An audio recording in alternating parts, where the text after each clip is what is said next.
দুঃখে স্বনুদ্বিগ্না মনঃ সুখেষু বিগতস্পৃহ বিতরাগভয়ক্রোধः স্থিতধীর্मुनिरुच्यते। এই যে এটা শুনলেন, শোনার পরে মনে একটা শান্তি আসলো। আমি যখন মানেটা বলবো তখন আরো শান্তি আসবে।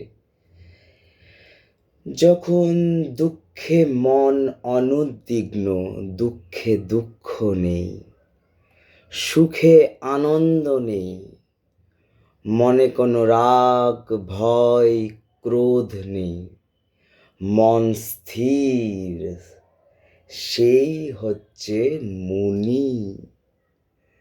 তো এই যে কথা শুনলেন, অর্থাৎ মন পীড়াতে যাবে, কষ্টে যাবে, আনন্দে যাবে, দুঃখ যাবে, কিন্তু নিজেকে স্থির রাখতে হবে। এই হচ্ছে গীতার শ্লোক, এই হচ্ছে মনির ডেফিনেশন। তো মনি আমাদেরকে মনে শান্তি দেবে, আমাকে পিস দেবে, না তো কি পিস দেবে, PIECE। তো কি বলবে তারা, শান্তির প্রচার করবে কিভাবে? এই চললেই এখন ঠিক কিনা, চললেই এখন ঠিক কিনা।